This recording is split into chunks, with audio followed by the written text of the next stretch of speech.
I'm still pinching myself that we're doing this. This car, I think, represents the very best of what we can achieve. It's not just some components put together to make a car, it's the passion of the people involved in it. I truly believe we have one of the best design teams in the world.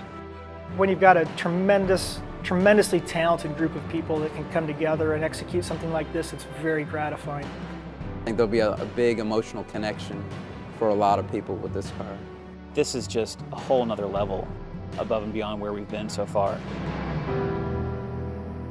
We always get asked, when are we going to do the next Ford GT?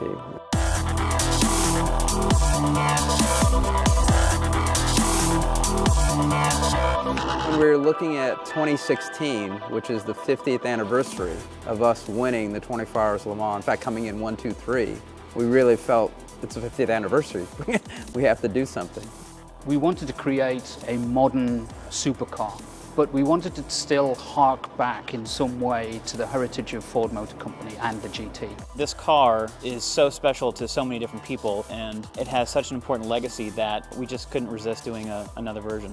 When we analyzed the original GT40, there was some very, very strong key elements that we felt were intrinsic to make sure that when people see this car, it's very obvious what it is. We really have to honor the history of the car, so it's not a place to mess around with history and get too creative.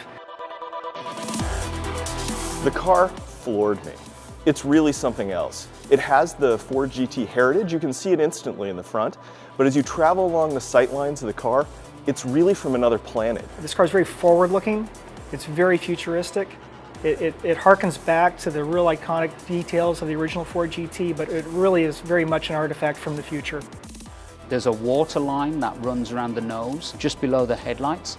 That water line has a negative cutback, and that was something that was always on the original GT40. The headlights tend to be more squared off. It's not just styled, it's very intentional. Everything is there for a purpose. We're targeting over 600 horsepower, so with this small compact V6, we really have extraordinary power density from this engine. Clearly, performance is one of the most important drivers of this car, as much as on the exterior as it is on the interior. The design reflects all the simplicity that gives that feeling of performance and lightness. I think when you look at the car, you can probably see it could only be made now. I think we probably couldn't have built this car in terms of the construction of the car 60 years ago. The use of carbon fiber allowed us to get some radical form executions because of the material finish. Like the dash is a structural member of the tub. The tub is a structural part of the car. The dashboard is actually the cross-car beam and gives the stiffness to the actual chassis. It's super lightweight, so it's the best material for creating an efficient product. The efficiency goes throughout the vehicle, from the structure, throughout the bodywork. The EcoBoost twin-turbo V6 is the highest capacity EcoBoost we've produced. It's pure in its essence. Its primary function is to be a performance car, to go fast. So what you see is a very, very simple interior, but actually everything is readily available for the driver. This car is really pushing many boundaries as a GT car. It's pushing many boundaries as a sports car. And that's where simulation really comes into play. I think the whole concept of gaming is one of those things that is very important in making a connection to customers and creating that real sense of participation in the product and really driving the aspirational nature of the product.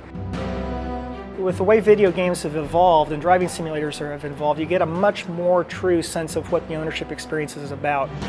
You know, way back in the 70s, kids just had a poster on a wall, but it was enough. This beautiful image on the wall was enough to drive a passion. What Forza brings to those guys is it brings the poster on the wall to life. There's not going to be a lot of these cars made, and not everyone's going to get to be able to drive one, but now you can actually do it virtually, and I think that's going to be even added to the excitement of the car. Great brands have really great stories to tell, and I think Forza gives us a new opportunity to kind of tell that story to a new audience. What a cool moment this is. 10 years of Forza anniversary, 50 years since the winning GT40 at Le Mans. The original Ford GT was one of those cars that made us all fall in love with cars to begin with. So to be a part of this and to create a new future legacy for the Ford GT and to continue that, it's extremely exciting. There's always something as an engineer that you know, I wish we had done this a little different, and that's the nature of an engineer. There's always something you're looking to improve. But right now, there isn't a single line I'd change on it.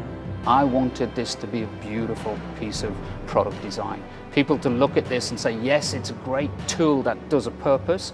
Yes, I see the heritage, but my God, it's gorgeous too.